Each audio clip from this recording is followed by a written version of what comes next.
Ilang press conferences na rin ang nadaluhan ko sa buwan ng Hulyo. Mga pagtitipon na halos pare-pareho ang tinutumbok. Una, ang health o kalusugan tulad ng anti-smoking, reproductive health, seed distribution, farming at garbage segregation. Pangalawa, safety o kaligtasan. Ang tungkol sa disaster reduction, climate change, disaster preparedness, ang mga ito ay nais maging maayos upang magkaroon ng maganda at magamit sa turismo ng Kabikulan. Naniniwala ang pamahalaan na ang turismo ang siyang magsisilbing pangunahing income earner ng ating pong bansa at magsisilbing daan upang magkaroon ng investors ang Pilipinas. Kaya noong nakaraang SONA, meron pong sinabi ang Pangulong Aquino na kailangan tapusin na ang project hinggil sa pagpapatayo ng mga paliparan sa bansa, lalo na ang international airport na nasa lalawigan ng Albay. Inaasahang may darating na 10 milyon na mga turista sa panahon ng panunungkulan ni Aquino hanggang 2016. At naniniwala na ang gobyerno ng Albay na kalahating milyon nito ay dadalaw sa lalawigan bago matapos ang 2013. Isa pong katotohanan na nais ko pong bigyan ng pansin, mga dires, totoo na ang lalawigan ng Albay ang favorite na puntahan ng mga national conventions and conferences na hindi bumababa sa 10,000 katao ang dumarating at dumadalo sa mga pagtitipon. Ang bilang na ito ay mga local tourists, mga kababayan din po natin ito. Hindi po kasali dito ang mga foreign tourists na sinasambit ni President Aquino sa kanyang SONA. Ang pagdagsa ng mga turista, lalo na sa lalawigan ng Albay, ay isa pong hamon. Una, kailangan ng lalawigan ang dagdag ng mga tirahan para sa mga turista tulad ng hotels, restaurant at karagdagang transportasyon at magagandang light and water services. Kasama na rin po ang hospital services at magandang communication services. Kasama na rin po ang local government services at peace and order sa lalawigan.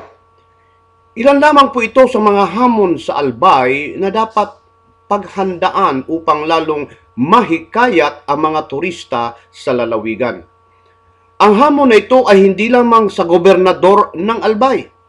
Ito ay isa ring privilege ng bawat Bicolano o bawat mamamayan na maaari din nilang tanggapin ang hamon na ipinagkaloob sa atin ng pagkakataon. Tulad po ng mga nauna kong mga commentary videos, dito rin po sa Breakthrough, aki pong nasabi na mayroong malaking magaganap at masasaksihan natin na ang ating bansa ay pinagpala. Maaring hanggang sa ngayon ay hindi pa sapat ang katibayan sa aking mga sinabi. Ngunit nasasaksihan ng mga nasa social media tulad ng Facebook na mayroong nagaganap radically, hindi mapipigilan na paglago ng Pilipinas.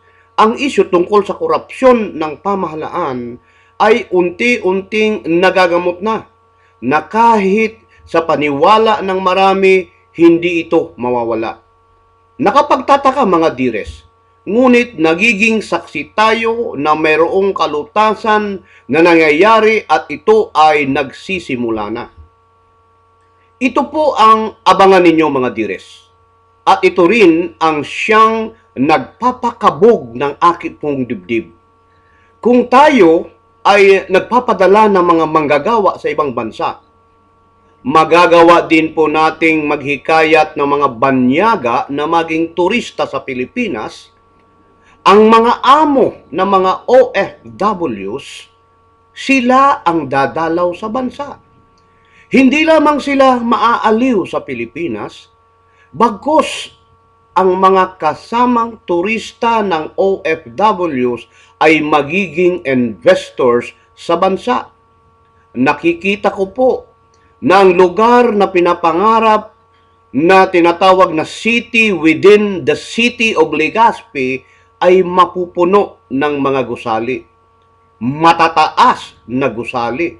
5 years from now, hindi mo aakalain na ang iyong pinuntahan na lungsod ay ganon kabilis ang paglago.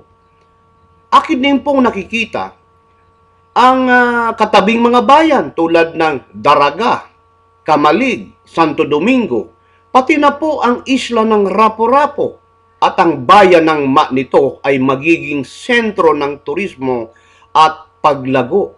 Lahat po ito ay nasa lalawigan ng Albay. Ngunit hindi po binabaliwala natin ang ilang lalawigan ng Bicol sapagkat mayroon na rin na paghahanda ang ating pong mga katabing lalawigan sa Albay tulad ng Sorsogon at Masbate. Madadamay na rin po ang lalawigan ng Catanduanes. Oras na lamang po mga diris ang ating hinihintay. Masasaksiyan natin ang kaganapan ng ating mga pangitain. Ang bottom line po dito ay ang pagbubukas ng dagdag trabaho at hanap buhay ng ating mga kababayan.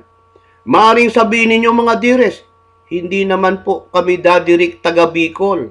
Tama po. Subalit ang ganong kaganapan ay hindi lamang sa Bicol mangyayari, bagkus sa buong kapuluan. Hinahamon ko po kayo ng mga OFWs. Sa inyong pag-uwi sa Pilipinas, yayain ninyo ang inyong mga employers. Ipakita ninyo ang kagandahan ng Pilipinas. Hayaan ninyo sila ang makakita ng Pilipinas. Tinitiyak ko po sa inyo, magpapasalamat sila na nakarating sa bansa.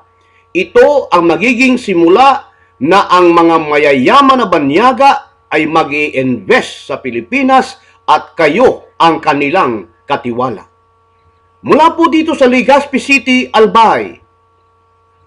At salamat po sa ating mga sponsors tulad ni na Mayor Carlos Baldo ng Kamalig at si Mayor G. Rosal at ang City Administrator Noel Rosal ng Legazpi City.